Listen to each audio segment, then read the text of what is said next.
We are back with City Skylines. This video will not be commentary. This will be City Skylines Road to 1 million Metro Development. Today's episode will be developing the Metro line inside of City Skylines.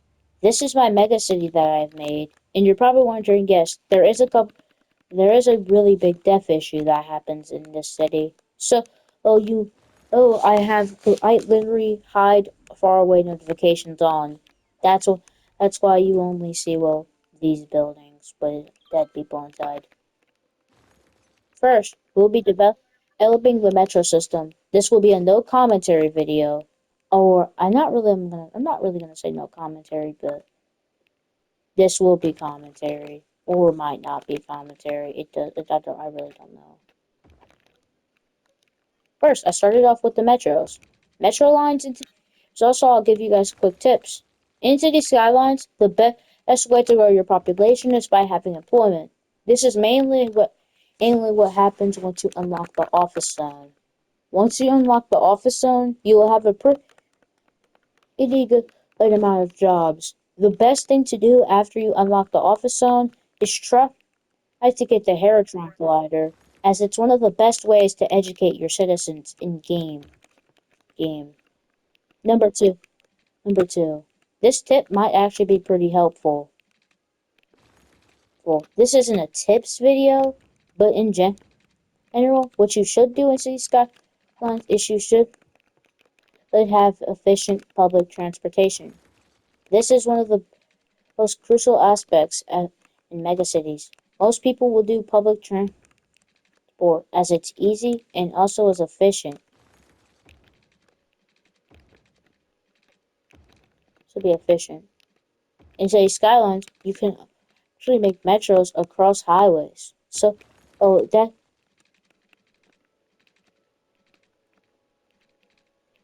is useful. While I'm literally doing these metros right now, I do use something specific with my metros. Now, my metro lines, I try to make into much more other categories. Public transport in city skylines is one of the most important things you would need. In city skylines, public transport can help lower the amount of traffic. It can also help with much more other issues.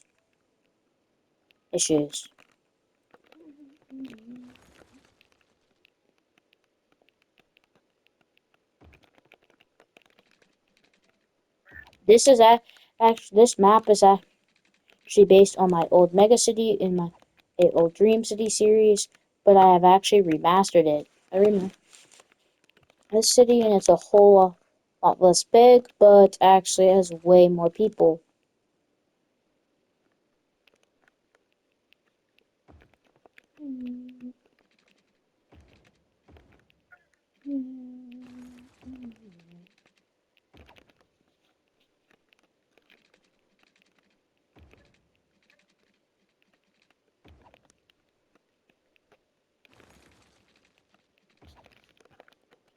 The best types of things that we're just going to be developing metro, and all the other types of public transport in today's video.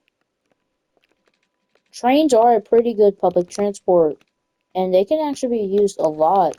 Especially trains are pretty much. They can also be built underwater, so they're the only actual type of public transport that can be built underwater. They're not really the only, because you can actually do this with metros. However, you have to do this. Usually you cannot do these underwater with trains, but you have to have a specific angle in order to do this. Around 45 degrees or 45 on 45 degree 5 to 55 degrees in order to be able to do it how I'm doing.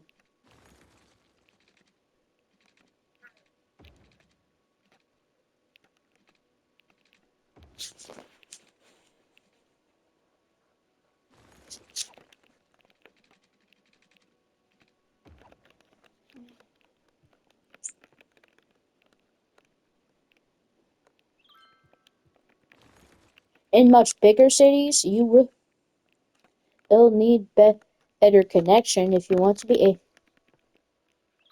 able to sustain bigger cities. And city skylines, much bigger cities tend to have depth issues, which is a pretty common issue in city skylines. The depth issue mainly happens in city skylines. Your citizens will have especially 6 in-game years of their entire lifespan.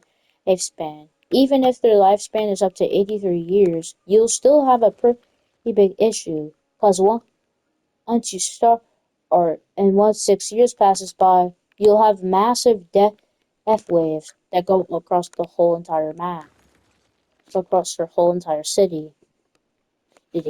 People die more commonly in residential areas than in commercial or office.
Metros are pretty good in city. However, especially trains can be pretty useful in city skylines as well. Trains and metro lines can also not be built next to each other, so this is just a quick tip. When you're doing metro lines and city skylines, make sure you separate them away from your train line, because both of these cannot go together. Or try to make your metro lines deeper than your train lines. That way, they don't cause issues in your city of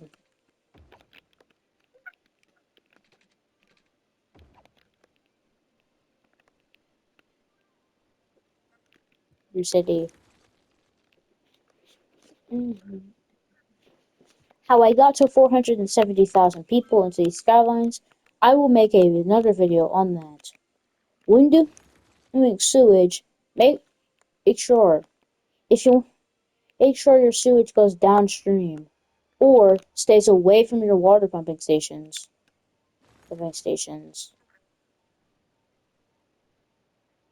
Usually in these skylines, most maps don't have rivers going upstream. So this is this is actually the sewage that you're seeing here. You're actually wondering, how is my water supply not contaminated? I have the Edian project pretty close by, so my water pollution isn't really much of an issue.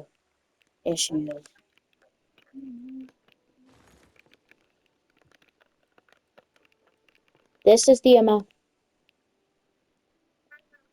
of sewage. The sewage hits through here, goes here, or simply just goes downstream.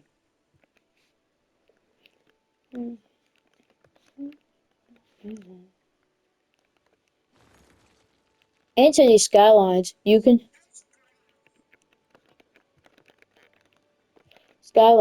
districts can actually affect your population. Having districts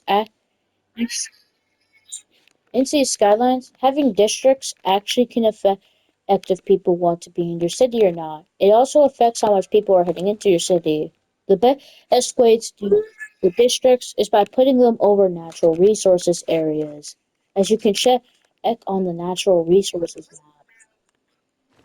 In city skylines, most of the time, oil is closer to the water area.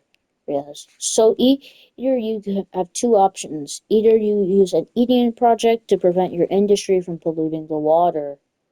Polluting the water.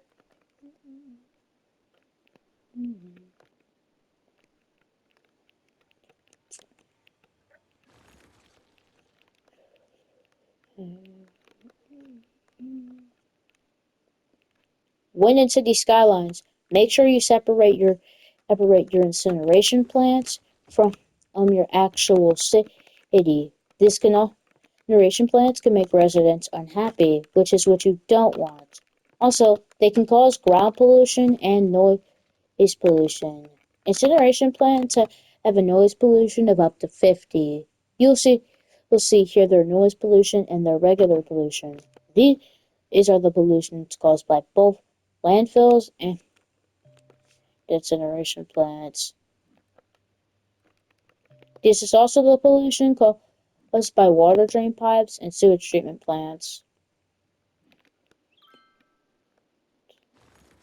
Make sure you use water treatment plants rather than sewage, rather than involve water drain pipes. This is due to because water treatment plants treat up to 85% of the sewage. You can see here the exact things we'll do. It'll let you wait.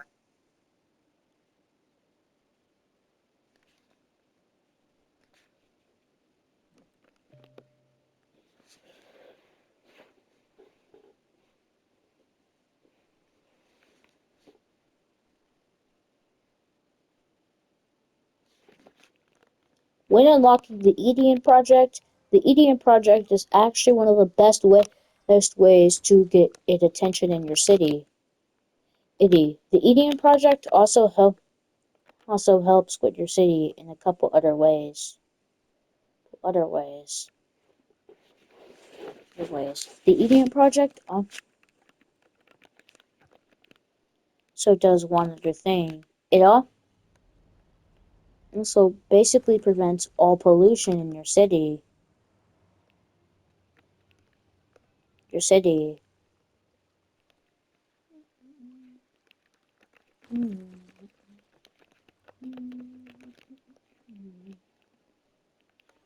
If you have good and efficient public transport in city skylines, you will be able to lower traffic by a whole lot.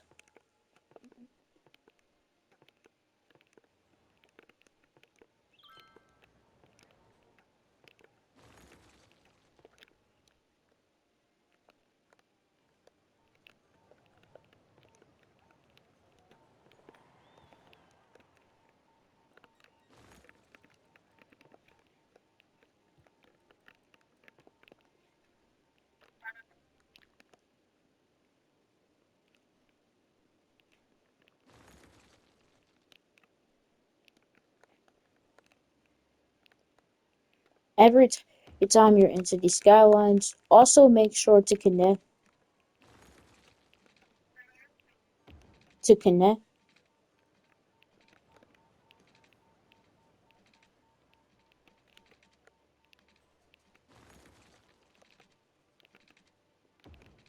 connect your stations. City skylines has a lot of things that you will need to know, and it's especially important to have good public transport. Even though public transport might seem like a lot, it's still really good, especially if you have high traffic issues. It can cause an increase in traffic flow, which is what you want in the skylines. You don't want low traffic flow. Fixing traffic problems can also help your population. However, mainly you could see in my city how mainly my commercial zones will have high amounts of traffic. These are usually from trucks. Usually from trucks.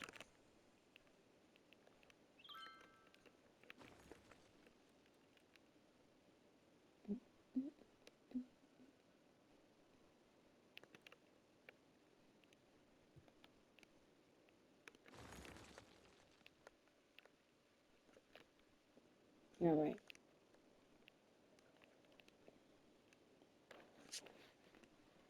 Also, if you have used commercial zones because they can actually be a really good help. If you've gotten rid of all commercial zones because they're giving you enough jobs, add commercial zone because citizens will want to shop and do use commercial zones.